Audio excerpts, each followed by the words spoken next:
Điện thúng gần ngay trước mắt các bạn luôn.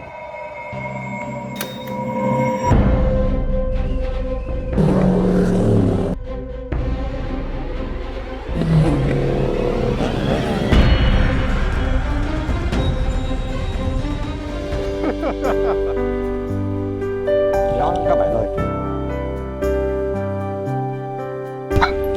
Làm muối đó các bạn. Khởi hành thôi các bạn ơi. Let's go. Giờ này mới 8 giờ 10 các bạn, mình cũng chưa có ăn sáng nữa. Bây giờ mình sẽ chạy dọc dọc ngược lại chút xíu, tầm mười mấy cây á. Mình ăn sáng xong cái mình khởi hành đi dọc dọc về phía Phan Rang nha. Hôm nay á, mình sẽ ghé qua Vịnh Vĩnh Hy nè. Mình đi dọc dọc cung đường Bò Cát Trắng.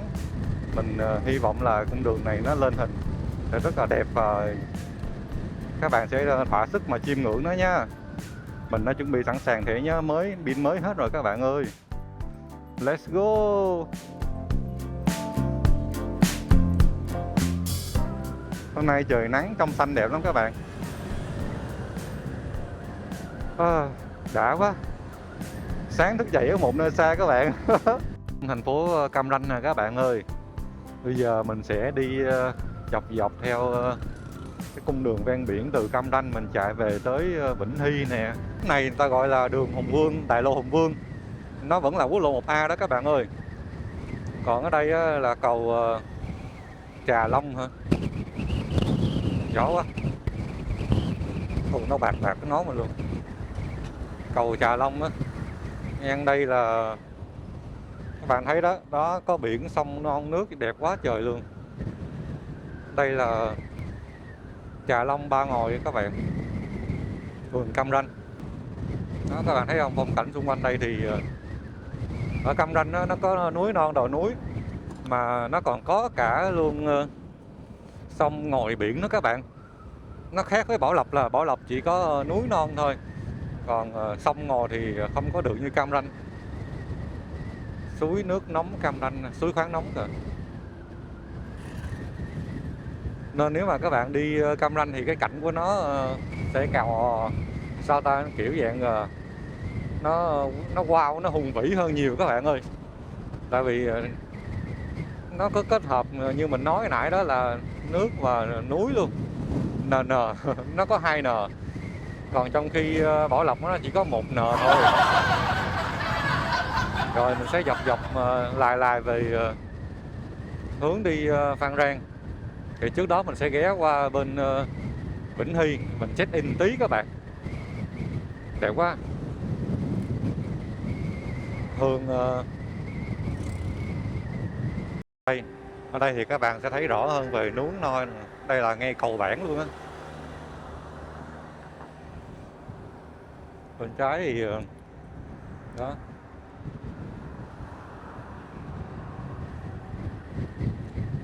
Các bạn thấy phong cảnh ở khu Cam Ranh là như thế nào? Ở đây có nhiều cầu lắm các bạn. Nãy đi qua mấy cái cầu luôn rồi. Ở xa mình thấy vẫn còn có sương mù, có khói gì đó các bạn, chứ cũng không thấy được rõ lắm. Bên tay phải thì thấy rõ hơn nè, bên tay trái thì có núi non. Kiếm xăng ron E5 coi mà không có. Thôi mình đi luôn. Đó các bạn thấy không, bên phải nhìn nó rõ ràng hơn nè, không có bị mây mù, không bị núi nó che. Sau khi kiểm tra đường á các bạn, mình quyết định mình ghé cái hướng này mình đi các bạn ơi. Tại vì mình thấy đường trong đây đi có vẻ đẹp hơn, ngon hơn so với đi quốc lộ nhiều. Nó dài hơn chút xíu thôi các bạn, không có nhiều, nhưng mà các bạn thấy đi. Đó, đường vô trong đây nè, các bạn thấy giống như là mà mình có cảm giác là nó cao hơn và nó cảm giác là nó hùng vĩ hơn so với bên những cái khu vực có núi khác. Ví dụ như là cái núi Bà Đen mình từng đi á, quẹo từ quốc lộ đường tỉnh vào thì nó vẫn bự như vậy đó, nhưng mà ở đây mình cảm giác nó bự rộng hơn nhiều và có cả nước, có sông có nước luôn các bạn, nhìn thích lắm luôn á. Cây Ninh Chữ là 27 cây nữa. Mình sẽ đi hướng này nha. Wow, đẹp lắm các bạn ơi.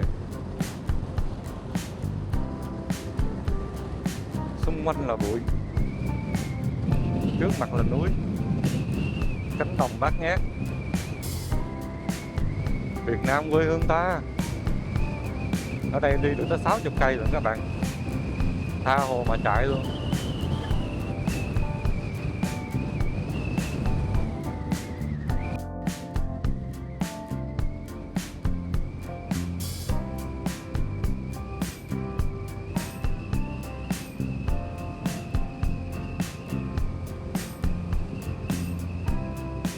Có bạn nào đi qua cung đường DT702 này chưa? Cung đường này đi hướng về Vĩnh Hy nè các bạn, từ quốc lộ 1A rẽ trái vô. Núi đồi đẹp lắm các bạn ơi. Mà lúc đi á, các bạn chú ý nhớ đổ xăng nha. Xe mình thì không nói, các bạn đừng thấy giống mình chạy phà phà vậy chứ. Để mình coi coi. Mình chạy được tới gần hơn 300 cây rồi các bạn, nên vô tư mình chạy dọc về tới Phan Thiết đổ xăng cũng được. Còn các bạn thì nhớ thêm mấy cái điểm đổ xăng dọc đường quốc lộ vô á. Mình thấy đi quốc lộ 1A là dễ kiếm điểm đổ xăng nhất.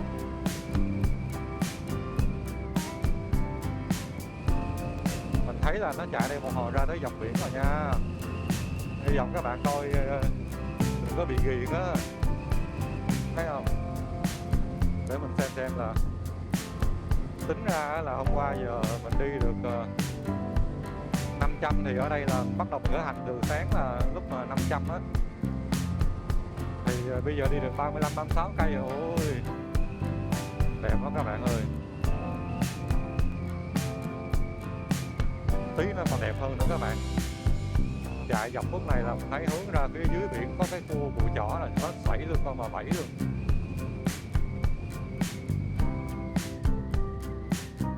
Quá xa đẹp, còn gì để chê nữa các bạn. Các bạn thấy sao?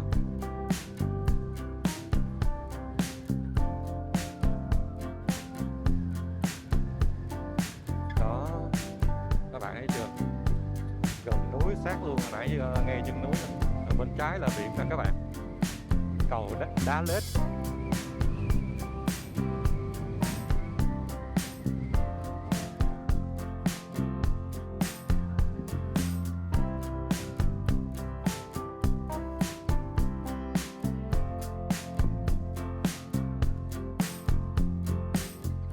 Các bạn thấy đẹp không? Đó, thuyền thúng người ta đậu nè. Đó, ở xa xa là núi non kìa. Ôi ôi.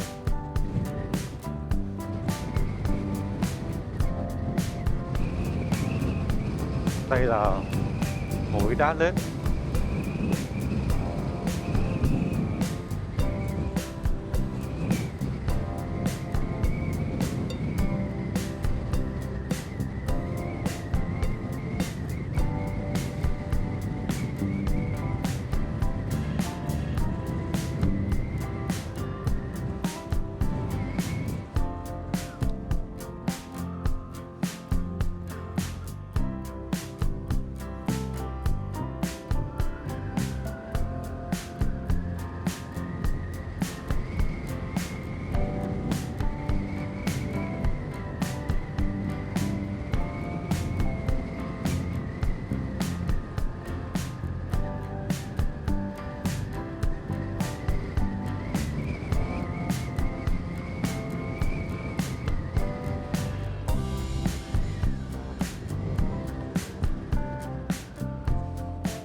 Hồi nãy có mấy bạn đi phân khối lớn, toàn mấy cái xe mà ngồi chồm ở bình xăng đó các bạn.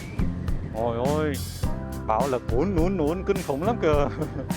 Mà người ta đi có 60 à, tại vì ở đây cho đi tối đa 60 mà các bạn.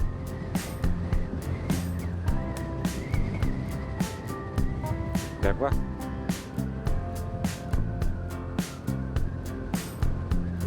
Đúng là cái cung này mình chọn là hợp lý đó các bạn.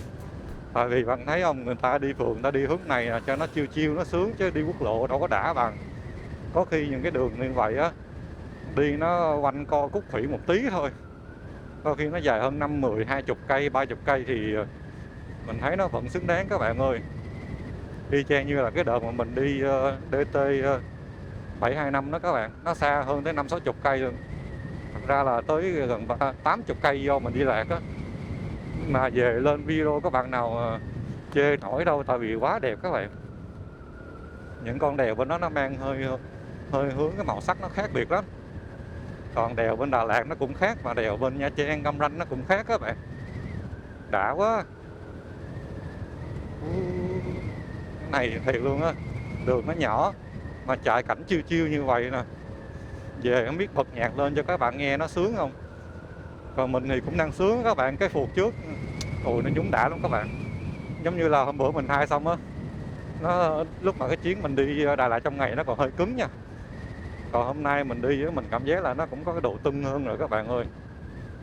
Ồ,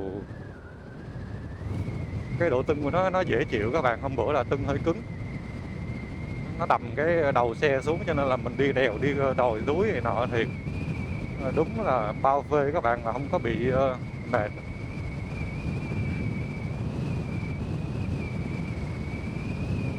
Wow, cầm rẽ trái, mình đi hướng này thôn Bình Tiên, Vĩnh Hy đi thẳng.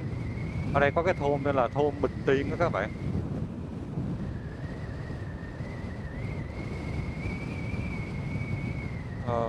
Nghe mấy cái thôn cái tên rồi nghe thấy nó kiểu dạng hơi hướng vừa núi non vừa biển như vậy sướng quá các bạn.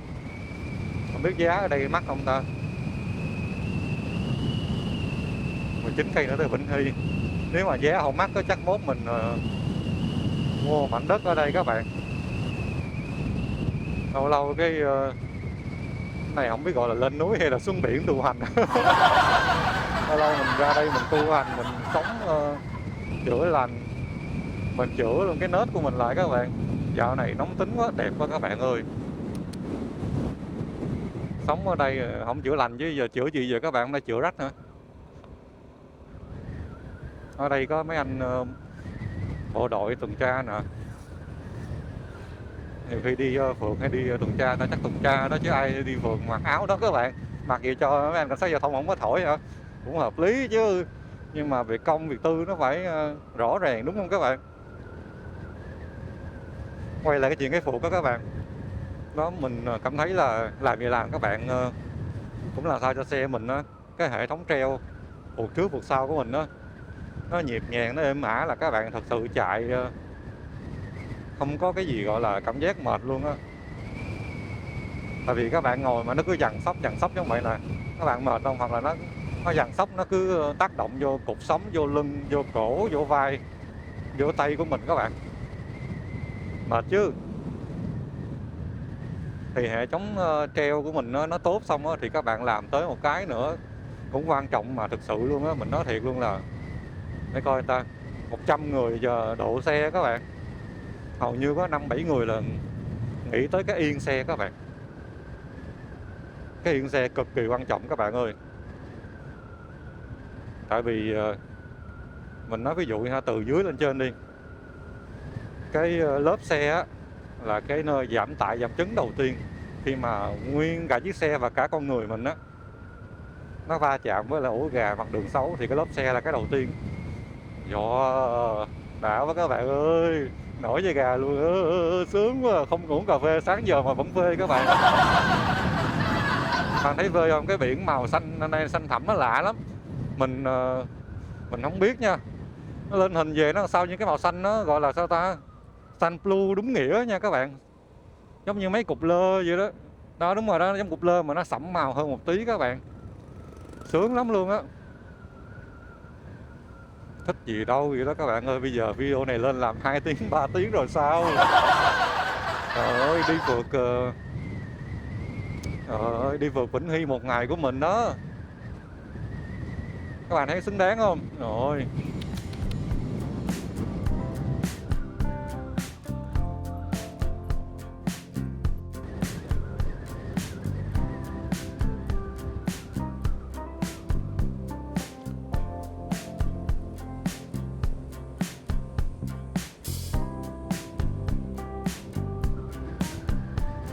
để mình quay lại cho các bạn xem mà ở trên cao mình nói thì các bạn nhìn luôn là không có gì để nói luôn á. Đây nha, các bạn chuẩn bị sẵn sàng chưa? 2, 3, vô. Ồ, các bạn thấy cái màu biển không? Cái chỗ xanh ngọc, cái chỗ xanh ngọc đậm hơn, mình nghĩ chắc xanh ngọc nó đúng hơn á. Bạn thấy không? Ở đây người ta cắm về phải, ở biển người ta lên đó các bạn.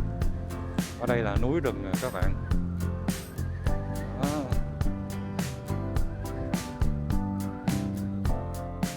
Thôi mình đi tiếp các bạn, còn mười mấy cây nữa tới Vĩnh Hy. Giảm chấn cho xe các bạn. Nãy mình nói là từ cái lớp xe trước rồi đúng không? Từ cái lớp xe nó sẽ là cái nơi mà đầu tiên chịu giảm chấn trước. Nó sẽ có trách nhiệm là giảm chấn bớt một phần nào đó khi các bạn có va chạm. Và trọng lượng là nó đi từ cả cái xe, tính cả người và tất cả hành lý nha các bạn. Đó, thì cái bộ giảm chấn đó là nó cho toàn xe luôn, các lốp xe các bạn. Cho nên là khi các bạn mua một cái lốp xe nó tốt, nó xịn á, thì nó cũng làm được cái việc đó. Còn các bạn mua những cái lốp xe mà nó chỉ gọi là đơn thuần chỉ là chạy bám đường đó, thì nó khác. Và những cái hãng lớn đó, người ta có áp dụng công nghệ nghe nó cao cả, cao lớn vậy đó. Nhưng thực tế là nó làm nhiều lớp, nó làm công nghệ này, công nghệ nọ, nó làm những cái lớp xe đặc biệt các bạn. Chứ các bạn đừng có nghĩ là chỉ có đồ công nghệ như điện thoại rồi laptop này nọ mới công nghệ, không đâu. Giờ người ta áp dụng công nghệ vào nhiều lĩnh vực lắm, chẳng qua là người ta không có nói chi tiết các bạn. Đôi khi bí mật kinh doanh đó, nên các bạn sẽ không nghe kiểu dạng chắc người ta quảng cáo bia, chứ thực tế nó có hết các bạn ơi. Thậm chí cả cái như là cái chồng kính mà các bạn đang mang á cũng là công nghệ không á. Cho nên cái lớp xe nó cũng có công nghệ. Khi các bạn chọn những cái hãng lớn uy tín tên tuổi thì đồng nghĩa nó sẽ mắc tiền. Ví dụ như bộ lốp của mình đi, mình thay của BM Rally đi, đó, một cặp như vậy tầm 3 triệu các bạn, trước sau 3 triệu nha. Mà cái vỏ sau mắc hơn, các bạn biết sao không? Tại vì cái thông số của vỏ sau á, nó đòi hỏi về tải trọng, về tốc độ, về gọi là sao ta, hiệu suất cao đó các bạn. Nó thuộc dạng cái gọi là cái lốp xe và cho performance đó cơ. Nên là khi mà mua cái lốp sau nó mắc hơn lốp trước rất là nhiều, gần gấp đôi luôn các bạn. Gần gấp rưỡi thôi. Ví dụ lớp trước mình mua tầm 1.300.000 đi, thì lớp sau phải là 1.600.000, 1.800.000 gì đó, tùy theo chỗ bán nha các bạn. Có khi có những chỗ người ta nhập được giá tốt, giá sỉ với các bạn thì trên là vài trăm ngàn thôi. Nhưng mà các bạn tính đi, vài trăm ngàn đó cũng là tầm 40-50% rồi, đúng không? Đó, thì khi mà mình nói về cái lớp xe xong đó, thì cái bộ giảm chấn thứ hai của xe đó, đó chính là cái hệ thống giảm sóc vụt trước vụt sau. Thì cái hệ thống giảm sóc này là các bạn, nó đặc biệt ở chỗ là nó sẽ hấp thụ tiếp cái đợt thứ hai. Khi mà bánh xe nó hấp thụ bớt một phần rồi đó, thì tới cái bộ giảm sóc thứ hai nó làm việc. Và tùy theo cái cách của bạn đang vận hành thế nào. Ví dụ bạn vận hành 2 người thì nó sẽ tác động vô cái nào, cả hai. Nếu bạn vận hành 1 người thì nó sẽ tác động như thế nào. Và các bạn nên chỉnh làm sao cho nó phù hợp với lại cách vận hành của mình. Cho nên nhiều bạn mua vụt sau có bình dầu về đó, các bạn nói là sau xài nó vẫn tưng vẫn sóc, là bởi vì các bạn phải chỉnh á. Còn vụt zin của xe các bạn cứ lắp vô mà xài thôi. Thực ra là vụt zin nó vẫn có chỉnh nha, nó cho các bạn chỉnh được tầm 5 nấc các bạn ơi. Nó cho các bạn chỉnh được 5 nấc chứ đâu phải là không có cho chỉnh đâu. Như các bạn đi một người các bạn thấy nó cứng quá thì các bạn hạ xuống nấc 1, nấc 2, các bạn mà đi cảm giác là nó đẹp các bạn. Nếu mà các bạn đi 2 người các bạn cảm thấy nó mềm, nó nhúng, nó không có êm, nó ấy thì các bạn tăng lên tới mức 4, mức 5 thôi. Tại vì người ta làm là chung chung, mà nhiều khi là các bạn tải trọng các bạn, sức nặng cơ thể các bạn nó ít thì người ta đâu có biết mình canh bao nhiêu đâu. Nên là khi các bạn thấy không, chuyển được cái hệ thống đơn giản là 5 nấc qua, các bạn chỉnh qua cái một cái vườn mà có bình dầu á, nó lại tăng thêm một cái sự phức tạp lên, là nó có sự giao thoa giữa cái độ đàn hồi của lò xo, và thứ hai là nó có cái bình dầu để nó giảm lại cái lực của các bạn khi mà các bạn xuống. Khi mà các bạn làm vụt sau xong rồi đó thì sẽ tới cái vụt trước, mà cái vụt trước nó khó lắm. Nó vậy nè các bạn, hầu như là giống như nãy mình nói trong các bạn đó là 100 xe thì có 5-7 xe gì đó người ta nghĩ tới cái chuyện là đổ yên đó, thì vụt thì nhiều hơn nha các bạn. Như 100 xe thì phụ độ xe cũng phải tầm tùy nữa các bạn ơi, như 20 cho tới 20 cho tới 40-50 lần các bạn, tại vì họ luôn ý thức được rằng là cái phuộc zin nó không tốt các bạn. Không biết ở đâu có ai gieo ra cái tâm lý đó mà tới bây giờ phuộc sau vẫn bán rất là chạy, và nó nhiều cái công nghệ hơn so với lại phuộc trước các bạn. Phuộc trước thực ra vẫn có, nhưng mà nó đi theo cái hướng là hồi xưa nha, mình chưa thấy phuộc trước có bình dầu, sau này là mình thấy có rồi. Là hồi xưa là phuộc trước là chỉ có dạng là phuộc nhúng bình thường, đó nghĩa là cái trụ, cái ống thủy lực nó nằm dưới, nó nhúng xuống thôi, thì ở trên cái ti phuộc nó sẽ nhỏ hơn, thì nhúng cái thấp, nhúng cái nhỏ đó vô trong cái ống lồng cao, nó được gắn cứng vào trong bánh xe các bạn, để nó giảm chấn trực tiếp luôn. Còn sau là nó dùng cái phuộc gọi là upside down các bạn, có nghĩa là nó làm ngược lại so với lại cái nó làm ngược lại so với lại cái phuộc phuộc bình thường đó các bạn, là có nghĩa là cái ống lồng bây giờ nó sẽ được lật ngược lại, nó chĩa cái ống nhỏ xuống phía dưới. Wow, đẹp quá các bạn ơi. Cái màu sắc ở đây nó đúng là nó có cái sự khác biệt so với những cái nơi khác mà mình đi các bạn. Thích quá các bạn. Biển xanh ngọc luôn á.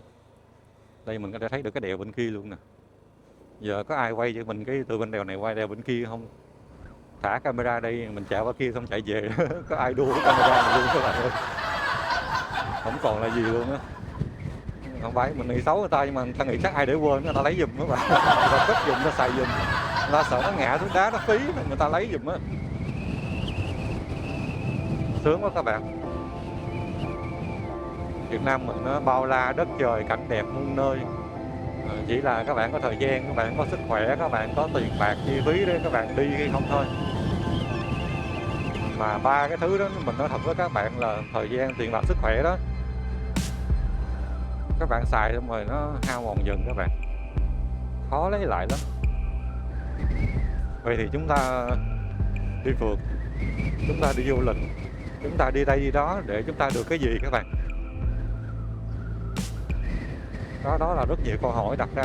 Chỉ là một cái gì đó tò mò vùng đất mới, chỉ là chúng ta muốn biết được ở vùng đất mới có cái gì, chúng ta muốn đi chữa lành, chúng ta muốn ăn uống đặc sản, chúng ta muốn thức dậy ở một nơi xa, đúng không?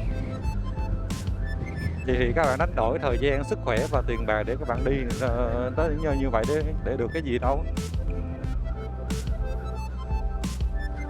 Các bạn nào nghĩ ra được cái gì nó hay hay mà nó có ý nghĩa chút xíu á, các bạn để lại bình luận comment bên dưới nha. Mình mãi nhìn cái cảnh mình thiệt phê với các bạn, nói lung tung luôn á.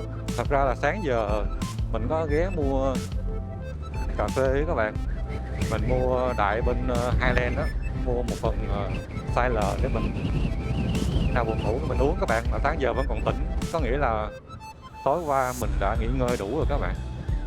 Quá đẹp các bạn ơi. Đây, sao chụp hình được đây, có camera mà đừng ghét ai nha. Ở đây nó đang đi dọc dọc theo bờ núi như vậy nè, không biết là có tên con đèo hay cái gì không.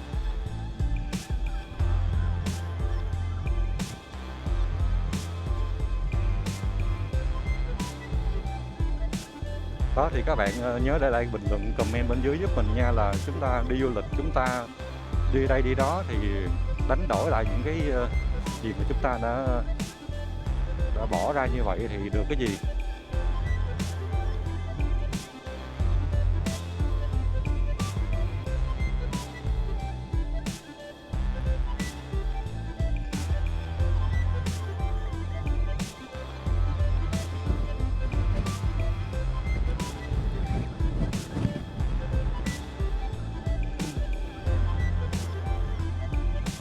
Rồi chuẩn bị về phải đi xuống thôi. Wow. Gió lắm các bạn, vì nó tạt tạt. Ở dưới kia sóng biển rạc rào nè, không biết các bạn có thấy không.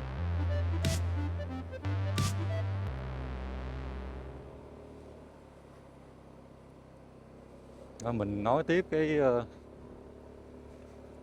nhìn sướng quá các bạn. Mình nói tiếp cái vụ mà giảm chấn phuộc nha. Thì cái phuộc trước á là upside down, là nó lật ngược lại so với cái phuộc bình thường các bạn. Và người ta thiết kế nó sẽ cao dài hơn để cho nó nhúng phê, nó giống như dạng mấy cái xe mà địa hình, xe cào cào các bạn. Mấy cái xe mà xịn sò đa số là người ta dùng phuộc upside down không mà các bạn ơi. Giống như gần đây nhất là Honda cho ra cái dòng xe ADV 350 đó các bạn. Cái phuộc đó phê lắm các bạn, chạy sướng lắm, không cần phải độ chế lại như mình đâu. Mà cái phuộc đó nếu mà các bạn có tiền á, các bạn thật ra là phuộc trước á, các bạn mua bộ kit đó, nó rẻ hơn. Mua cái bộ kit đó, nó sẽ cho các bạn một cái lò xo mới, một cái độ hồi dầu ở trong cái kit đó luôn, hay lắm các bạn.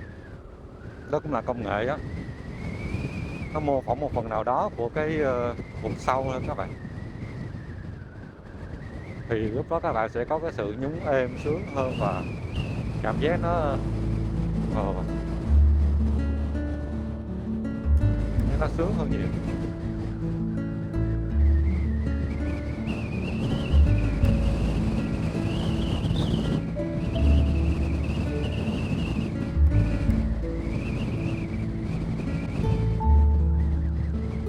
Đẹp quá các bạn.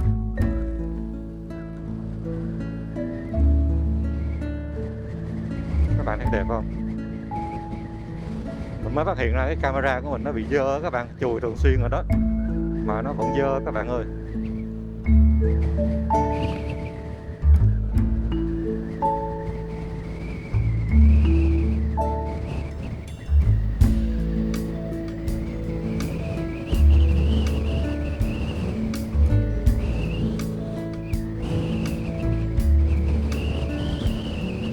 Gió lắm các bạn. Các bạn có một cái điểm check-in đẹp lắm, các bạn có thể ghé bên chỗ này cũng được nha. Mình cho các bạn xem thử nè. Đó, các bạn thấy không?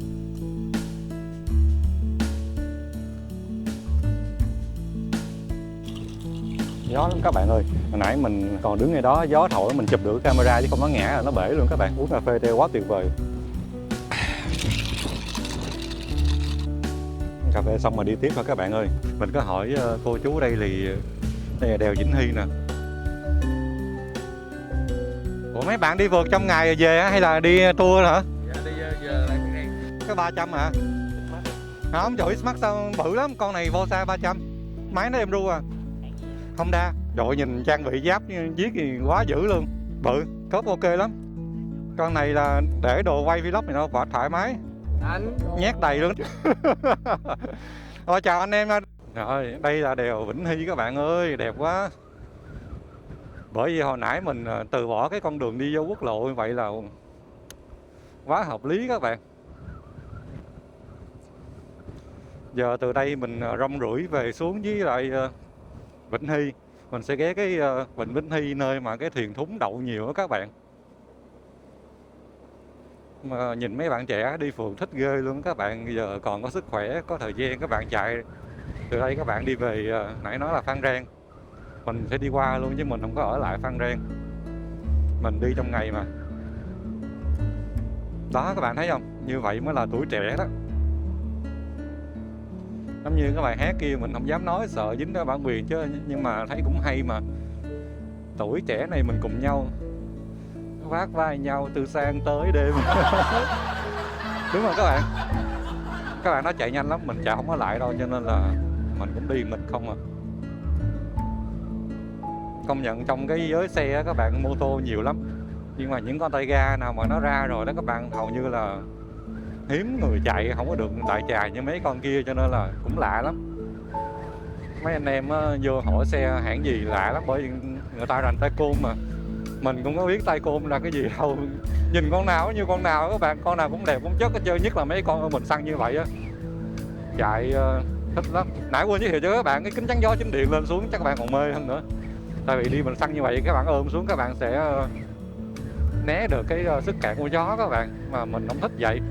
Tại vì cái tầm nhìn ngồi như vậy nó thoải mái, nó cao và quay vlog là sướng lắm các bạn ơi.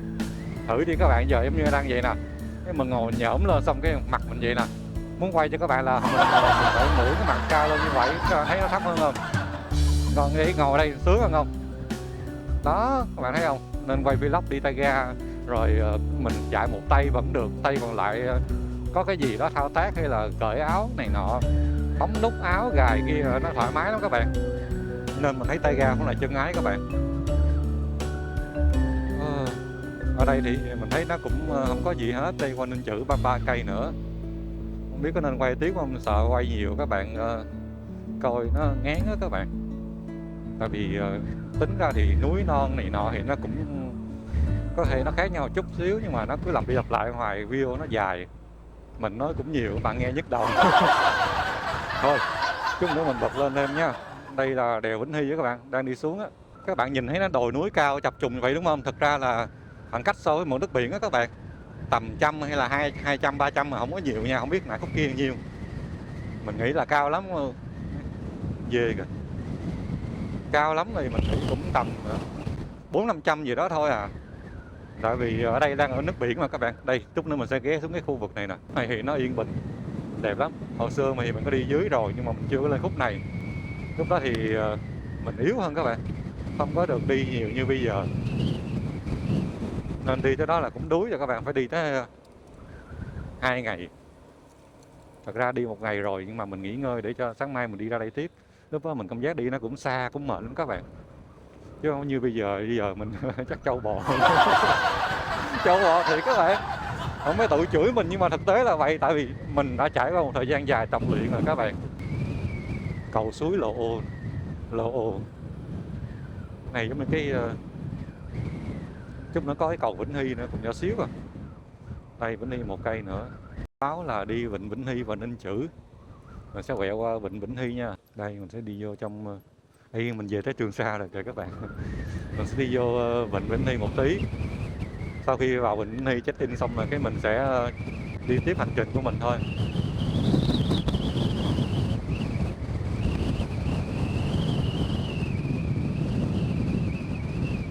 Ở đây chủ nhật mà sao nó vắng ta. Mình nhớ ở đây cũng tấp nập du lịch lắm á, chứ không phải là yên bình như những cái khu vực khác đâu. Hay do cái phía rìa ngoài.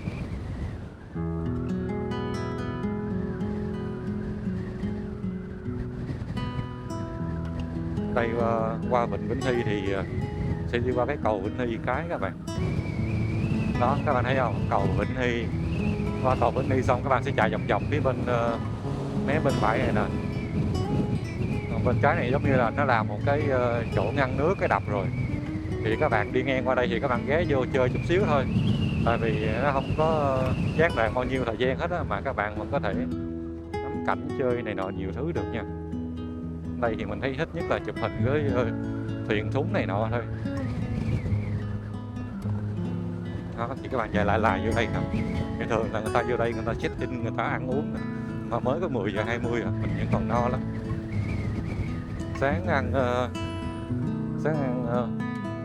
gì ta, miếng gà xé các bạn. Đó, các bạn thấy dòng thuyền thúng gần ngay trước mắt các bạn luôn. Đó. Ở đây thì ăn uống tấp nập nhưng mà thực tế là nó có chút xíu à các bạn. Bụi quá. Nó có chút xíu à các bạn, tại vì nó không được dài như những khu vực khác đâu. Tại vì cái vịnh này nó có một tí à. Thì đó, hàng quán ta chứ bao bọc xung quanh chỗ này là đẹp nhất thôi các bạn. Thì mình có tìm một cái điểm cuối cái này để mình chạy vô luôn cho nó đẹp, thôi rồi mình vòng ra lại. Thích quá các bạn ha. Chút nữa mình chụp tấm check in coi. Chạy lại vô phía trong cũng có một tí là hết đường qua cái cầu kia chút đó các bạn. Hình như đang muốn mở rộng thêm á, nhưng mà khu vực đó là ngay đồi núi, cũng rất là nguy hiểm, trừ khi làm những cái phương pháp phòng hộ nó an toàn hơn các bạn. Tại vì mưa gió sạt lở nguy hiểm lắm.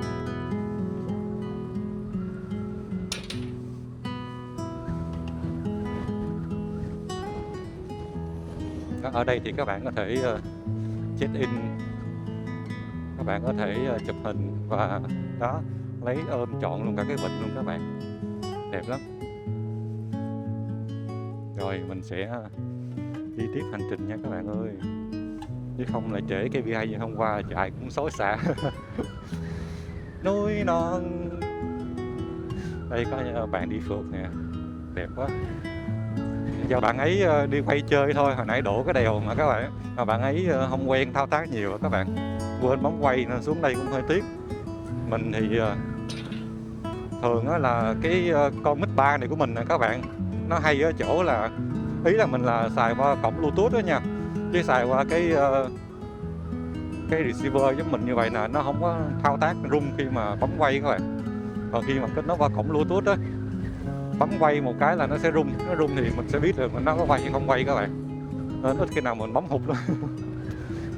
Nên mình thấy xài Mix 3 khá ok. Thứ hai nữa là nó có cái thu âm nổi đó các bạn, 32 bit flat á, cái âm thanh nó nổi nó rõ hơn. Mình không biết mô tả sao, tại mình không có dân chơi hệ âm thanh các bạn.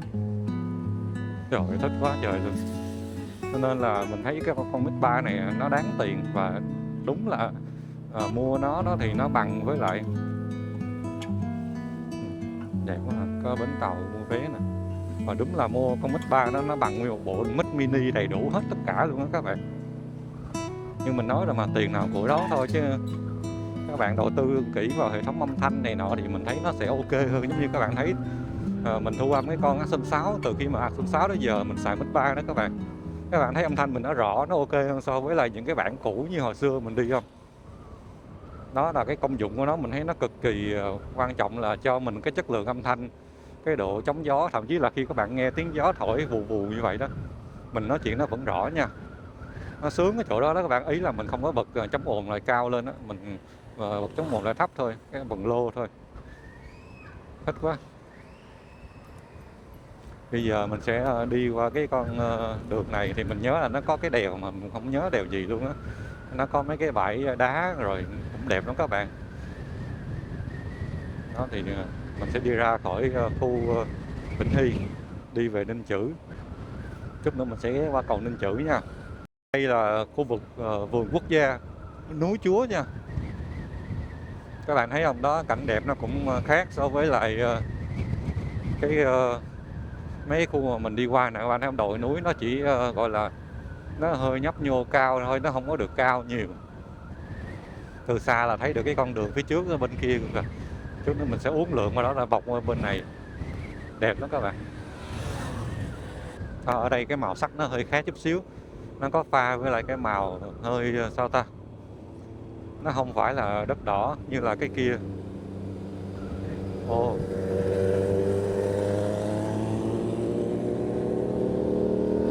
đu theo không? Gặp lại mấy bạn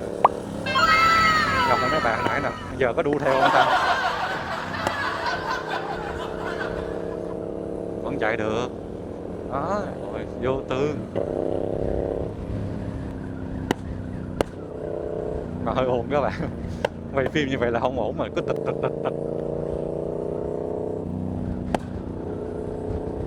Đã quá các bạn.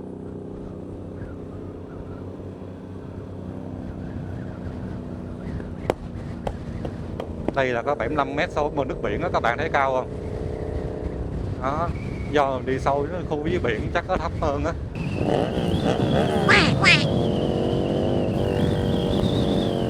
Mình thấy là đang tầm khoảng 1 mét so với mực nước biển đó các bạn.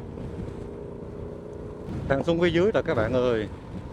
Mình hết cái khu vực vườn quốc gia núi Chúa hồi nãy rồi, giờ đi dọc xuống nghe biển nè. Các bạn nào mà thích tham quan đi thử check-in vườn nho thì ở đây có nè, nhiều lắm.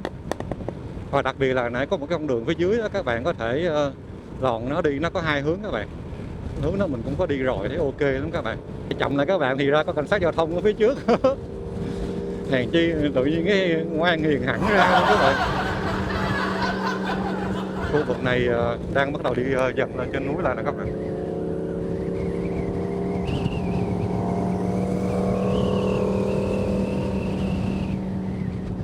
Cảnh đây khá đẹp, và hôm nay mình đi là nhằm ngay cái thời tiết nó cũng ok các bạn. Các bạn thấy không, mây trắng trong xanh quá thích luôn. Bây giờ bên đây là các bạn thấy là đó, ở đây là núi nó gần lắm các bạn, chạy thích lắm luôn á. Còn các bạn quẹo bên hướng này là nó sẽ lên núi khúc mấy bên trên kia nè. Các bạn thấy chỗ này không? Đó, lắm luôn á. Ở đây là xã nông thôn Vĩnh Hải nha các bạn. Cái khu vực này là đặc biệt là các bạn sẽ thấy cái đá trắng rất là nhiều. Đó, các bạn thấy cái cảnh vật nó sẽ khác so với lại những cái chỗ trước. Đá và núi nó xen lẫn chởn và nó không có mọc được các cái cây xung quanh đó các bạn, nên các bạn nhìn nó sẽ thoáng hơn cái màu trắng và nó không có cái màu xanh, nó vậy đó. Đó các bạn thấy không, núi đất đá nè, đây đẹp lắm các bạn. Đi xuống đây sẽ dọc ra ngay rồi mình sẽ đi hướng bờ biển chút xíu luôn nè. Nó giống như cái khúc đầu hồi nãy mà trước khi mình vào trong cái đèo Vĩnh Hy á các bạn, thích lắm luôn á.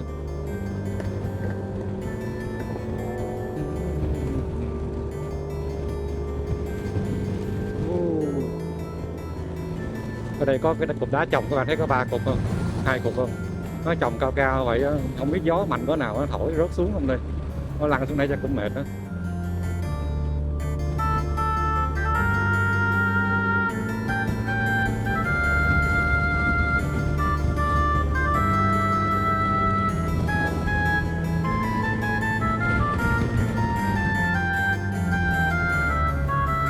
Khúc này mình thấy cái biển á, cái màu nó không có được đẹp xanh ngọc như là bên cái khúc mà đèo Vĩnh Hy hồi nãy các bạn.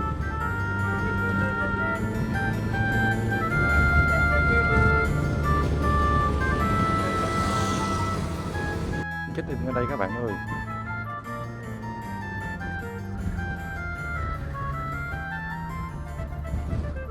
Nó bảo ở đây là bãi biển bãi biển vô cực Mỹ Hòa các bạn. Sao gọi là bãi biển vô cực ta? Có thể là do ở đây các bạn sẽ được thấy xung quanh và không có cái gì hết thì gọi là bãi biển vô cực ha. Ê, khách nước ngoài quá trời luôn các bạn. Bạn thấy sao? Mình thì không có nhu cầu tắm biển các bạn ơi. Các bạn có muốn ghé đây thử không? Chứ mình thấy ở đây là có chỗ ăn uống rồi nghỉ ngơi nè, Mỹ Hòa Lagon luôn nè. Thích quá. Mình sẽ chạy ra lại đi tiếp hành trình.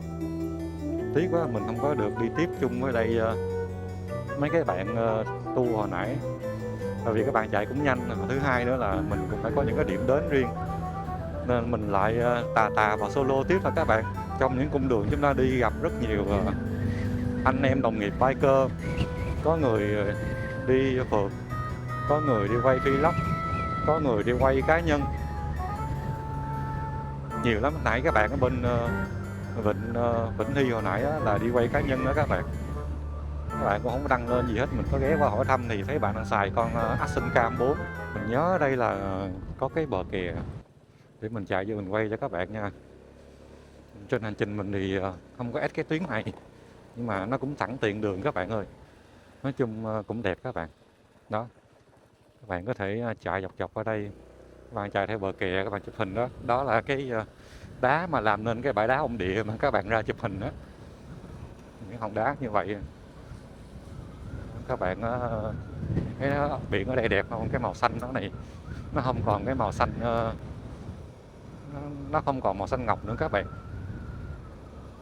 Mình không biết mô tả làm sao. Thì cái bờ kè này nó không có dài các bạn. Các bạn chạy dọc và dọc theo một tí xíu rồi các bạn có để ra ngoài luôn. Còn đi ngược lại phía trước thì các bạn sẽ ra một cái cổng. Nhưng mà đừng có đi nữa nha, đi sâu vô là cái khu vực của quân đội cho các bạn.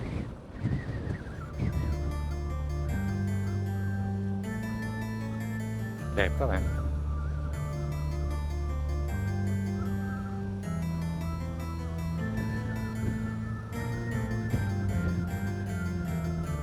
Ở đây thì cũng có nhà dân sinh sống đó, nhưng mà cũng lai rai thưa thớt, không có nhiều.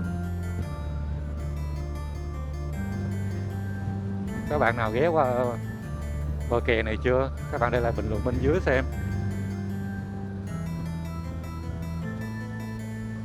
Rồi mình sẽ quẹo ra đi hành trình nha các bạn. Ủa?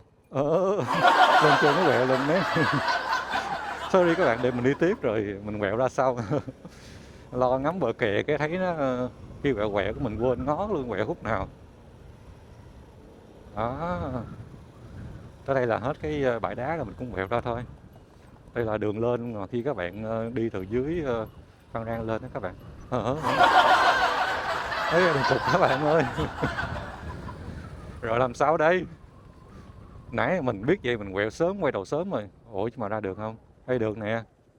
Thôi ra luôn, vô tư, không lấy giờ vòng lại. Mình sẽ, nhưng mà các bạn lưu ý là đường này đường nét đất hay nét gạch nha. Các bạn ra xong rồi các bạn canh nét các bạn đi chứ nguy hiểm lắm. Đây là cầu Khánh Nhân. Yeah, đi tiếp thôi. Mình sẽ rẽ qua Ninh Chữ. Đây là cầu Ninh Chữ nè các bạn ơi.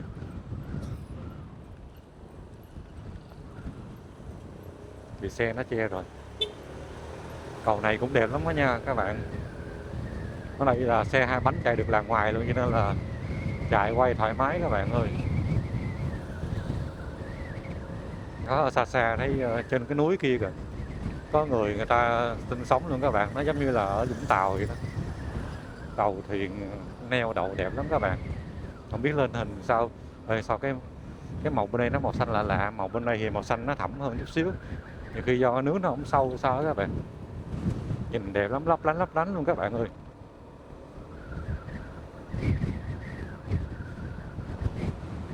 Sau khi qua cầu Ninh Chữ này nè, mình sẽ lại đi về hướng Phan Rang. Từ đây qua Phan Rang 40 cây nữa các bạn. Cái cầu này nó đi ngang qua cái cửa sông Vinh Phan Rang.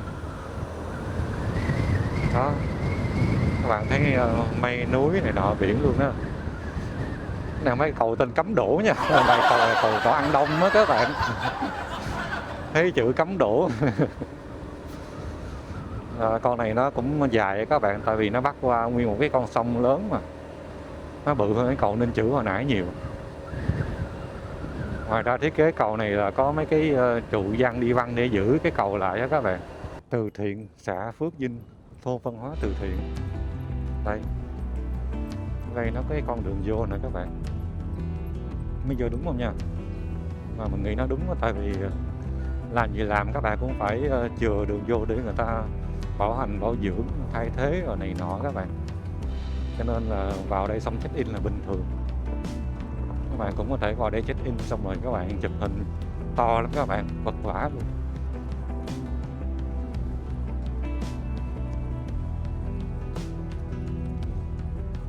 Các nơi trường. Đây có nhà dân sinh sống luôn. Đây, bạn thấy nó to rồi. Đây có phân bò. Thấy luôn cái bóng của cánh quạt ở dưới luôn đó các bạn.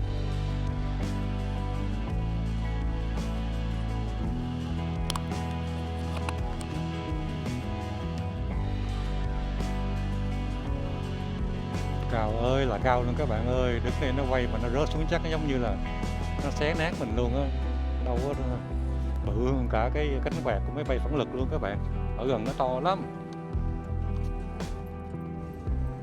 Giờ bắt đầu cũng hơi thấm rồi đó các bạn. Hơi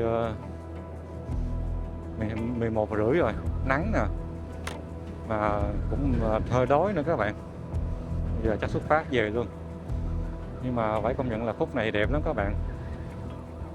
Thấy cái cánh quạt quay xa xa thấy nó nhỏ chứ gần nó to lắm.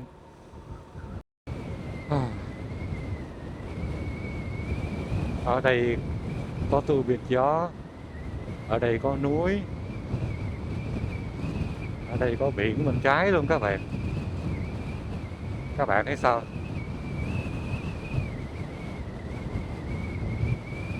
Cung đường này tuyệt vời mà đúng không các bạn? Nó mang một cái bản sắc riêng của nó. Nó không giống với ai hết các bạn. Các bạn thấy nó có đặc biệt không? Có bạn nào đi chọn cung đường này chưa và đi bao nhiêu lần rồi? Hãy để lại bình luận bên dưới nha. Mình đi con đường này như là lần thứ 3 rồi đó các bạn. Vẫn đẹp, vẫn thích, vẫn có cái gì đó. Tại vì tính ra là đi quay phim như vậy nó cũng cực vất vả lắm. Nó thỏa mãn cái đam mê đi phượt nè.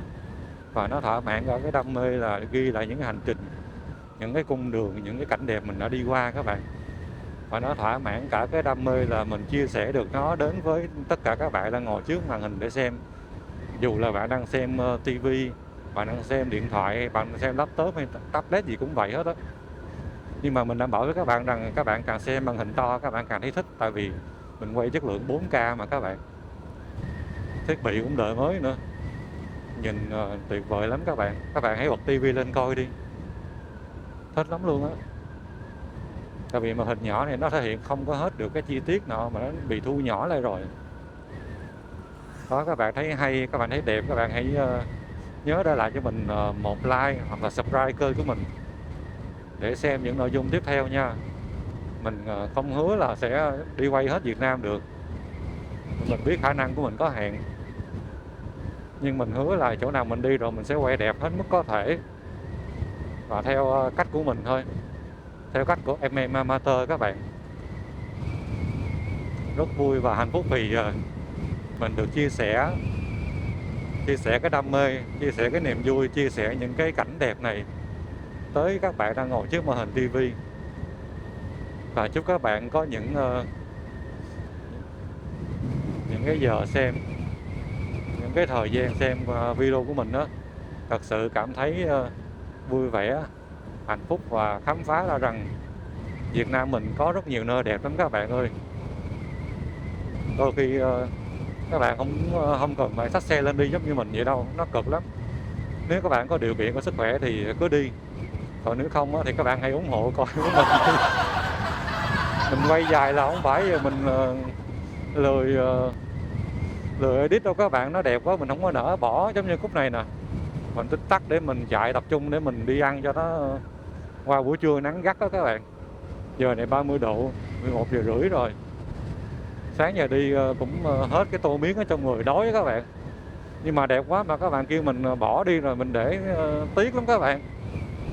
Không phải lúc nào mình cũng đi lại được chỗ này 2-3 lần hoặc quay phim thường xuyên như vậy đâu. Cho nên mình cũng ráng mình quay thêm á các bạn. Các bạn coi chung với mình đi, hay lắm, đẹp lắm. Mỗi nơi, mỗi cảnh nó thật với các bạn không có giống nhau đâu. Ở đây là Hồ Núi 1 á các bạn. Cách Phan Rang Tháp Chàm 24 cây số, còn nếu bạn đi từ bờ biển Sơn Hải, Mũi Dinh á, cách 5 cây số nha. Đây là hồ nước ngọt, rất quan trọng trong việc tưới tiêu, sinh hoạt của cả một vùng khô hạn rộng lớn tại xã Phước Dinh. Cảnh đẹp nơi đây cũng rất thích hợp để check-in. Tới đây là hết rồi đó các bạn. Ở phía trước là không đi thêm được nữa. Mình sẽ quay ra ngoài nha. Ở đây các bạn check-in sống ảo rất là tuyệt vời luôn á. Bên trái của mình là hồ nước nè, đây là hồ nước ngọt nhân tạo. Còn bên phải đây là những cái dãy đá người ta xây làm thành cái đập đó các bạn. Thì dọc bên đây nè mình thấy có mấy cái con như dê núi đó các bạn. Bạn thấy nước trong xanh đẹp không? Đó, mấy con dê phía xa xa bên dưới không biết có thấy không? Lên hình chắc nó nhỏ xíu à. Đó, bây giờ mình đi ra mình đi tiếp hành trình thôi. Đây là một video mình đã quay từ rất lâu rồi các bạn ơi. Giống như chuyến video mình đi Nha Trang một ngày đó, mình khởi hành từ sớm tới mãi tới lúc mình lên Đà Lạt mình mới bật cho các bạn xem, chứ mình đâu có quay là cái cảnh mình đã quay của những video trước đâu các bạn. Đây là cầu Sơn Hải. Về và đói lắm các bạn. Các bạn nhớ like ủng hộ kênh của mình nha. Hãy để lại những cái bình luận, những cái chia sẻ của các bạn về cái tuyến đường này nó như thế nào nha. Mình thì quên mất luôn là nó đang là con đường gì rồi các bạn ơi. Giờ không biết coi sao luôn mà đang chạy nữa. Ráng lên còn 16 cây số nữa là mình tới đường ven biển á, chắc ở đó có cái gì ăn các bạn. Đó, nhìn từ trên cao xuống lúc nào cũng đẹp hết các bạn ơi. Cái màu sắc ở đây nó mang cái hơi hướng là thiên về màu nâu các bạn, nâu và nâu đỏ. Ở đây thì nó nhạt thôi.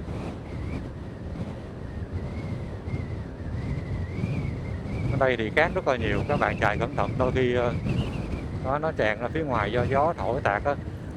Các bạn chạy vừa và hạn chế quá tốc độ để mình thắng không có được á, nó sẽ bị trợn bánh nguy hiểm lắm nha.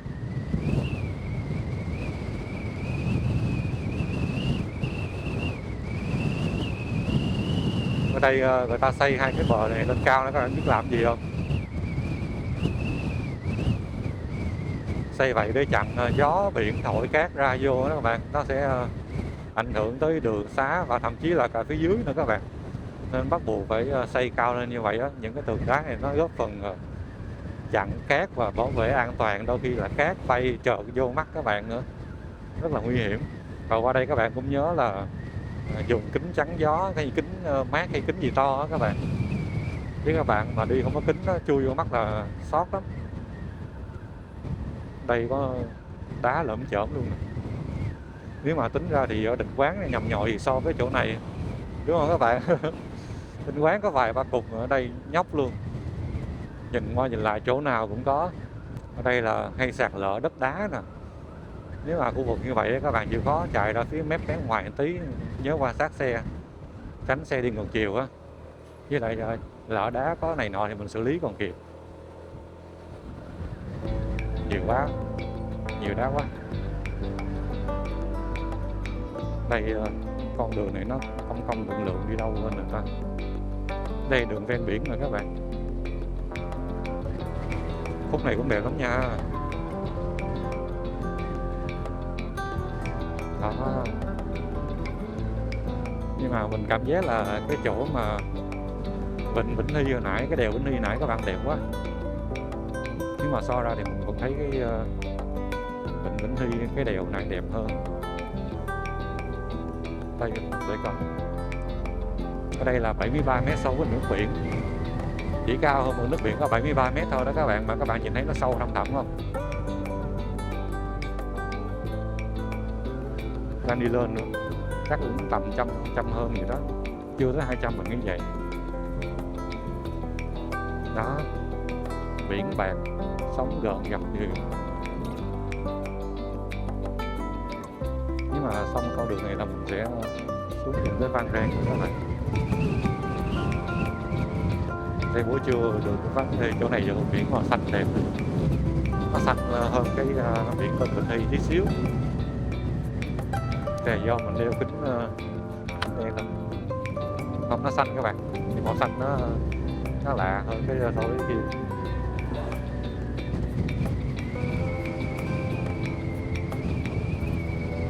Ở đây thì nó không có được cây xanh như mấy cái đèo khác các bạn. Nếu mà nói về xếp hạng về độ xanh của đèo các bạn, thì mình thấy mấy cái đèo bên hướng đường DT725 nó xanh nhiều nhất. Sau đó tới cái hướng đèo Bảo Lộc là quốc lộ 20 đó các bạn. Và tiếp theo nữa là mình thấy gió quá. Tiếp theo là mấy cái đèo mà gần khu vực mà Tây Nguyên đó các bạn. Riêng đèo Khánh Lê đó nha, là mình không so sánh được các bạn, tại vì lúc đi qua nó là chỉ có mây và nước mưa sương đó các bạn, ướt hết luôn, không thấy đường, thua. Cái đèo đó mình chỉ thấy có một cái duy nhất, đó chính là sương và mây thôi các bạn. Đẹp quá các bạn, ở đây nhìn bạc ngàn luôn, Biển Đông. Mấy khúc đèo này nó ít áp lực hơn nhiều, mình thấy áp lực nhất vẫn là cái đèo Khánh Lê á. Riêng đèo Đại Ninh thì mình đi rồi nha, nhưng mình thấy Đại Ninh thì không bằng đèo Khánh Lê. Tại vì đèo Khánh Lê nó có cái áp lực đó là sương mù, mưa nước, không thấy đường các bạn, đi cực kỳ áp lực luôn. Bạn nào mà lần đầu tiên đi lên chắc cũng hơi bỡ ngỡ. Còn đèo Đại Ninh mình đi rồi thì nó chỉ vắng thôi các bạn, vắng hoe à.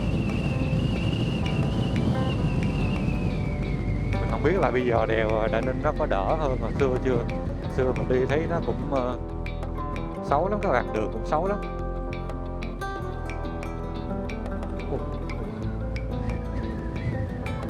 Đây đang đi xuống dần đây rồi nè, xuống là tầm 8-90.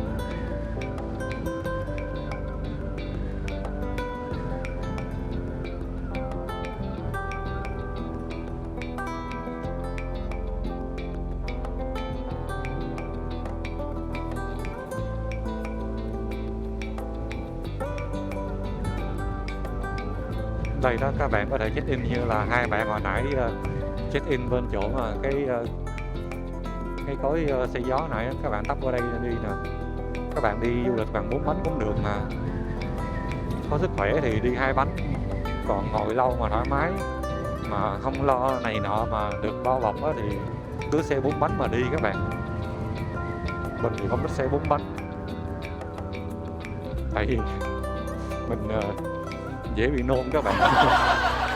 Con xe ngồi mình hay bị nôn đó các bạn, mình hay kêu em Huệ ra để tiếp mình á, nên mình không có đi. Mà biết đâu được, nếu mà sau này đường xá rộng hơn thì mình có thể cân nhắc. Mình nhớ là mình đi xe mà gió quá nó tạt. Mình nhớ là mình đi xe mà xe 4 chỗ các bạn, mình ngồi ghế giữa với ghế trước thì không có bị nha các bạn. Riêng xe du lịch là lên là auto bật chế độ em Huệ ra tiếp khách ơi. Huệ Huệ.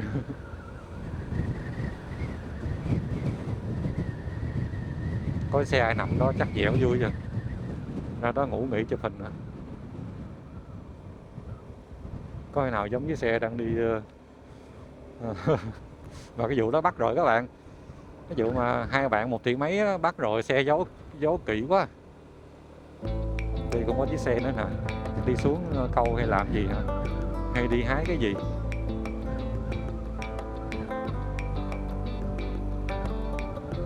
Đẹp quá các bạn ơi. Không biết là sao mỗi khu vực biển á, cái màu nó khác biệt lắm các bạn.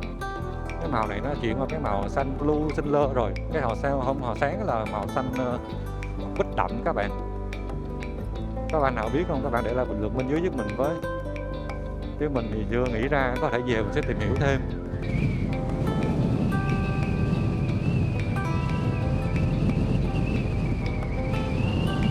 Gió quá. Nhưng mà theo mình suy đoán nha các bạn,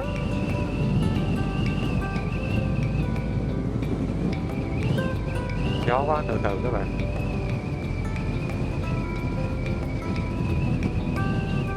Nó thổi phù phù á.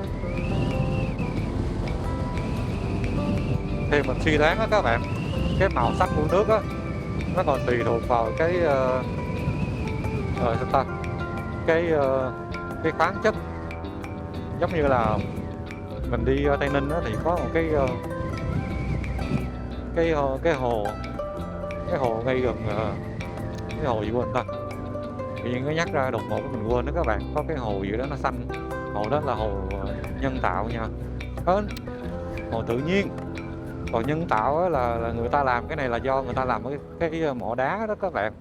Thì cái đá granite đó nó ra trong nước rồi nó làm cái khoáng chất ở trong nước nó có cái màu như vậy đó các bạn. Còn khu này cũng vậy, thì các bạn để ý kỹ đi là nó có cái đá nè, cái màu sắc đá riêng của thằng này nè, nó ra cái chất gì đó, nó dẫn tới nó hòa trộn và nó tạo ra cái bước sóng ánh sáng, dẫn tới cái màu sắc của cái biển này nó sẽ khác so với những cái nơi kia. Giống như là các bạn ra biển Nha Trang sẽ khác, biển Phan Thiết sẽ khác, biển Vũng Tàu sẽ khác. Vũng Tàu nó mình thấy nó như cái hơi hướng nó hơi bạc bạc, nó nhạt nhạt đó các bạn. Đó thì mình đoán là vậy đó. Còn ý kiến của các bạn thì sao? Các bạn nào mà rành về chuyên gia về cái này không? Các bạn comment thêm cho mình đi. Mình cũng cần học hỏi thêm nhiều mà, sau này mình còn đi nhiều chỗ khác nữa. Nếu mà mình biết cái đó thì mình sẽ chia sẻ với nhiều người khác nữa, và mọi người lại có thêm kiến thức thôi. Đói các bạn, 12 giờ kém rồi mà chưa tới nữa, còn 5 cây mấy. Giờ mình không biết ăn cái gì. Thường đói như vậy mình sẽ kiếm món nước mình ăn cho nó dễ nuốt, dễ tiêu các bạn, rồi mình di chuyển tiếp. Thường thì ăn món nước đó mà mình ăn là chủ yếu là bởi vì nó dễ tiêu, nó nhanh đó các bạn. Khi mình qua khu vực khác mình có đói bụng thì mình có thể ăn tiếp món khác được.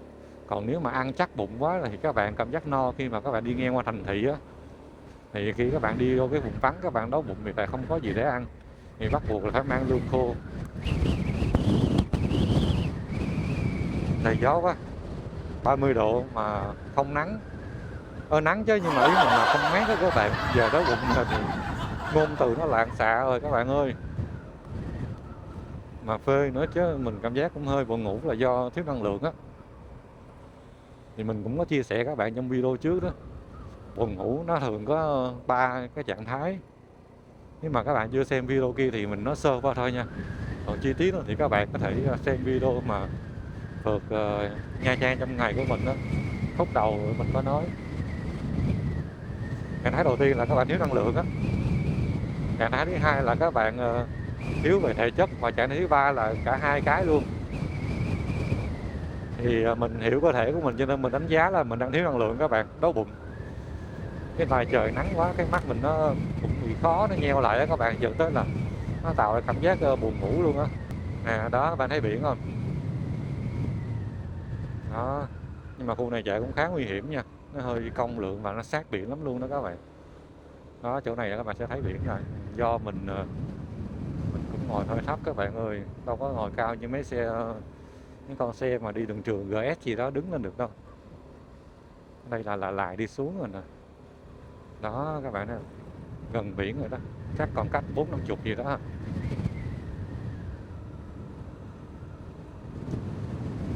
Đẹp các bạn, cái khúc màu đen đen đó là cái biển lúc đó nó sâu đó các bạn, nó sâu lên nó có cái màu đó đó. Rồi dòng vô núi lại rồi.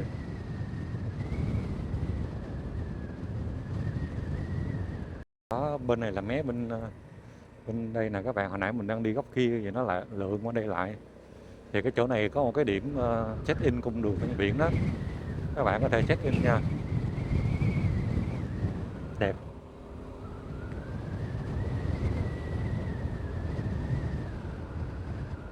Đây, bạn rẽ đây các bạn check in, các bạn chụp hình sống ảo được nè.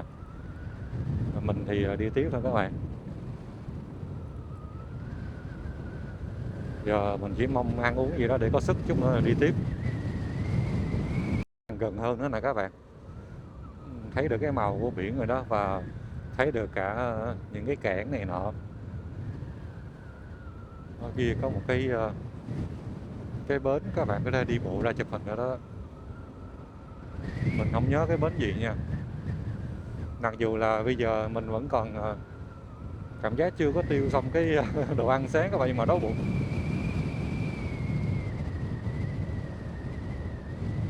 Ở đây cần cẩu biết rằng là hút cát lên đúng không các bạn? Này người ta hút cát lên, người ta chở đi làm hay người ta làm gì các bạn biết không? Mà để lại bình luận bên dưới á, có cát sẽ có 3 màu luôn, màu đỏ, màu vàng với lại màu xám luôn nè các bạn. Lạ quá. Ê, sắp tới thành thị rồi kìa, có đồ ăn rồi các bạn ơi. Mình sắp được cứu rồi. Đói quá. Các bạn coi người ta chạy là bẹt lên phía bên trái luôn, nó xe là xe nhỏ đó nha. Nó xe mình là 190 kg rồi mà còn bị nó thổi như vậy, nó chỉ mấy xe có 110, 120 kg. Nên các bạn qua đây chạy, con chạy cũng vừa vừa thôi chứ đừng có chạy nhanh lắm. Ôi, nó thổi mình vai vàng lên trái luôn. Trời ơi, tôi khổ quá, mất sức quá các bạn. Ai nói làm YouTuber sướng đâu, ai comment làm YouTuber sướng đâu. Thôi mình biết rồi, đừng có hỏi nữa. Có bụng còn phải gị xe, còn phải sướng chỗ nào hả các bạn. Quá ráng lên qua đây rồi, mình vô trong thành thị mình ăn cái gì đó đói quá các bạn. Bớt rồi. Bạn coi cái cây nó muốn rạp vào bên luôn kìa. Đó các bạn thấy không? Đó, cái cây nó rạp ở bên trái hết trơn, các bạn thấy không? Trời đất ơi, nó ngã vô mình ghê quá. Ôi. Nó có ngã cây không trời?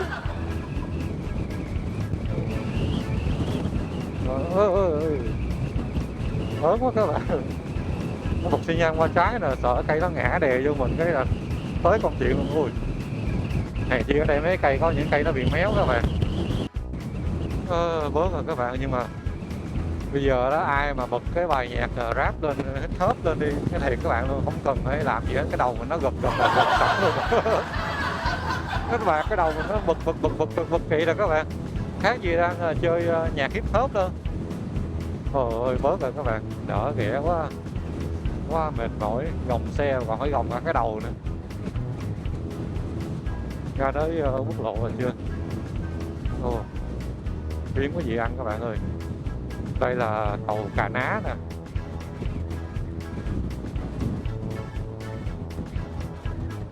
$320 rồi trái đi các bạn. Nếu mà mình đã không lầm là nãy đường quốc lộ kia mình đi là đi thẳng tới đây đó các bạn. Còn do mình chọn qua đây để mình đi đèo Vĩnh Hy rồi đi qua Vịnh Vĩnh Hy nữa các bạn. Rồi ra tới quốc lộ 1A lại rồi các bạn. Một cái chặng đường khá là dài và đầy gió, chứ có sóng các bạn, đầy gió. Mình nhớ là quẹo có 10 giờ đi 2 tiếng rồi đó. quên rồi các bạn. Bây giờ kiếm cái gì để mà ăn đây? Đây đang ở đâu? Từ từ để mình định hình lại tí nha các bạn. Đang ở Cà Ná. Nhớ cái khúc này cũng đẹp lắm đó nha. Đây là có cái khu mà có suối Vĩnh Hảo đó các bạn. Mà như khúc dưới cơ. Gần không biết ăn cái gì luôn các bạn.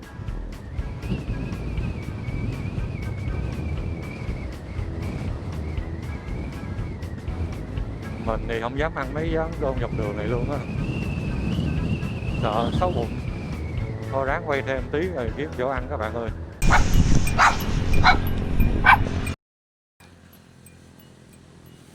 Số mình mới dừng lại uống miếng nước mà nó sủa quá. Đây, xã Liên Hương này các bạn. Ở đây cũng dọc biên giới biển luôn á. Dưới kia có 95 nhưng mà mình đi luôn rồi. Mình sẽ chạy thẳng tiếp. Nắng các bạn, nắng chói chang luôn á. Bây giờ mình sẽ đi thẳng về. Tổng cái đường mình phải đi nữa là tầm chắc cũng 280, 270 các bạn ơi. Đi cũng phải 6 tiếng đồng hồ. Bây giờ là 2:30 đi thì về tới nhà cũng phải 8:30, 9 giờ. Nhưng mà vui các bạn ơi, hôm nay đi vui lắm. Mỗi ngày đều có một cái cung đường nó đẹp gì đâu vậy đó các bạn. Mình phải đeo cái kính mát vô luôn các bạn. Tại vì nó che được hết cả khuôn mặt thì nó sẽ ok hơn so với mình đeo kính thường và mình bật cái kia xuống. Nhìn nó quải quá các bạn. Đây vẫn còn đang đi dọc dọc khúc nào để nào để coi. Xã Liên Hương đẹp lắm các bạn. Từ xa nhìn tới thì giống như là chúng ta đang chơi mấy cái chong chóng mà hồi nhỏ đó các bạn. Nít ai cũng mê chong chóng hết đó đúng không? Cầm gió thổi nó quay quay thấy nó hay hay. Sau này lớn lên rồi chán là chơi mấy cái khác. Nhưng mà hồi nhỏ thì đâu có biết cái gì đó mà chơi. Mình thấy nó hay vậy. Ủa tại sao nó quay được? Biết bao nhiêu câu hỏi tạo ra trong đầu. Ôi thích quá, đã quá. Ở Phan Rí á các bạn. Lần nào mình đi vô mình cũng nghe có cái mùi mắm với mùi cá rồi các bạn.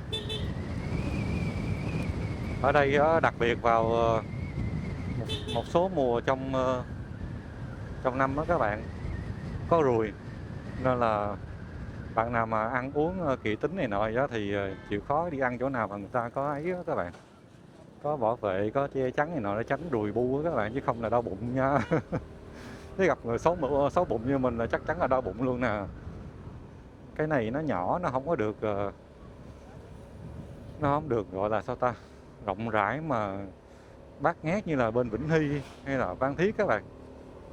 Nhưng nói chung quy nó cũng là một cái vùng thuộc khu vực mà sinh sống biển, nói chung là cũng không có rộng rãi, là do điều kiện của nó vậy thôi các bạn. Mà nhìn vẫn đẹp các bạn, nói chung là nó vậy đó. Nhiều khi nó chỉ thấy mình cũng tào lao thì có nghĩ cái nào do nắng nóng không các bạn, 34 độ rồi. Đi trưa 2 giờ mấy 3 giờ 34 độ nó nóng, cái đầu nó man mát, nó chuyện lung tung. Rồi bây giờ mình sẽ đi theo hướng Phan Rí này thì mình sẽ chạy dọc dọc khúc này nha. Mình nhớ không lầm thì nó là cung Bào Cát Trắng đó các bạn. Các bạn là đi qua chưa? Qua khu Bào Cát Trắng này đi đã lắm các bạn ơi. Thứ nhất là cái đường của nó vắng nè các bạn, đi vắng mát mẻ lắm. Thứ hai là các bạn đi dọc cái khung này mà đi ra Mũi Né, trời ơi hết sảy luôn, đã lắm. Đây Bào Trắng Phan Rí, các bạn thấy không, xa xa vắng hoe vắng mắt, có mình với chiếc xe 4 bánh kia nó chạy thôi. Đường nó vậy thôi đó các bạn. Ở đây mình không biết có bán tốc độ không nha. Có bạn nào bị bán tốc độ chưa? Hãy để lại comment bình luận bên dưới đi, trời ơi, để anh em biết anh em còn chạy cẩn thận lại chút xíu. Chứ mình nói thiệt ở đây là đứng bắn là không biết bắn ở đâu luôn á, trong nhà bắn xuyên hay là nếu mà khu nào vắng vẻ đó các bạn thì bắn mới được nha. Như núp sau mấy cái cụ mấy cái đó mình đâu có biết, chạy thì bị bắn cái bình thường, chứ đang chạy mà cứ bóp thắng giảm thắng liên tục rồi sao giảm nổi các bạn. Vi phê quá, bắn thẳng một phát luôn á. Cái khu này nó cũng vắng hoe kiểu dạng như là trống trải rồi chứ không có gì đặc sắc lắm các bạn ơi. Ở xa xa là đường Sa Tích Mù Khơi, còn phía trước thì cắm đầy trong cống tre á. Các bạn thấy sao? Còn bên phải nè là đất đỏ nè, đất đỏ, đất Ba Gian. Ở đây á, là chùa Minh Đạo, bạn biết sao không? Ở đây chùa cũng bự rộng lớn lắm các bạn. Đó, nó nằm trên cái khu vực núi như vậy là từ xa nhìn tới nó đẹp lắm. Mình nhớ là hồi xưa đi từ cái hướng Mũi Né chạy lên đó, gần tới Văn Rí thì mới thấy được cái chùa. Còn bây giờ mình đi ngược lại, đẹp các bạn. Từ đây xuống tới phường Mũi Né nha là 30, mà đi tới Phan Thiết là 65. Mình thấy cũng gần. Mình nhớ đi quốc lộ dài hơn đúng không ta? Mình nhớ vậy á. Đó, khúc này đang giao nhau với biển đó. Nhưng mà đi lên chút xíu nữa thì sẽ bị núi che nha. Với lại mình có kiểm tra rồi, nếu mà các bạn đi theo hướng quốc lộ 1A đây nè thì các bạn sẽ đi dài hơn. Nếu mà các bạn đi suốt quốc lộ 1A luôn nha thì các bạn sẽ đi dài hơn, các bạn vòng vô lại chút xíu. Còn các bạn đi đường này thì nó ngắn hơn, chắc cũng phải 30% á. Ồ, có camera bắn tốc độ. Có camera đó các bạn. Mình chạy có 5 mấy thôi à.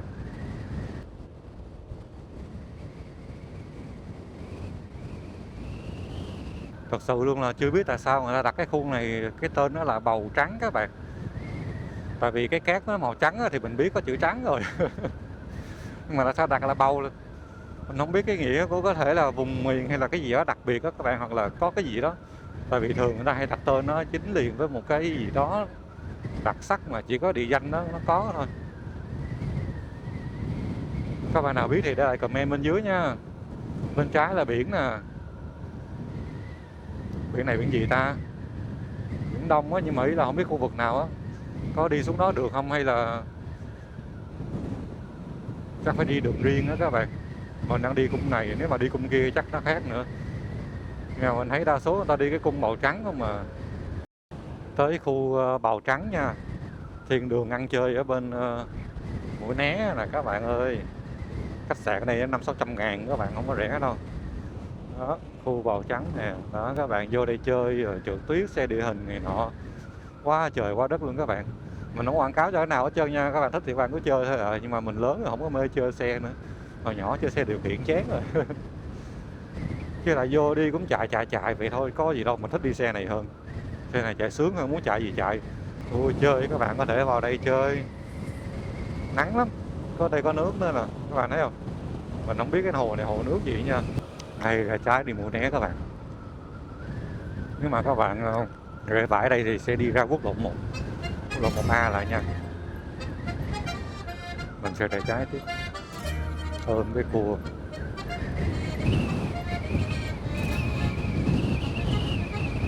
Đây mà cũng trồng bò được hả ta? Mình nghĩ là mấy cái đất như vậy á nó đâu có thích hợp cho cỏ hay gì sinh sống đâu.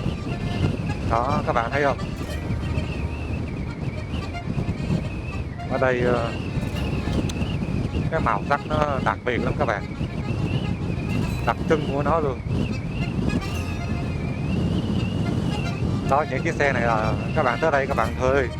Người ta chở các bạn đi dạo ở đây xong cho các bạn lên nóc xe các bạn chụp hình. Đó. Đó, mà thấy có 3 màu, 4 màu luôn. Màu biển, màu xanh của lá, màu trắng của cát và màu đỏ của đất đá Ba Gian nè. Các bạn thấy đẹp không? Nếu mà các bạn có coi khúc đầu của mình trong video này á thì cái màu của khu vực biển ở đây á so với lại màu của biển ở Vĩnh Hy, các bạn thích cái chỗ nào nhất? Thì tại vì mỗi người có cái gu riêng mà. Mình thích khu này chưa chắc các bạn cũng thích khu đó. Đây cái khung đẹp nhất nè các bạn.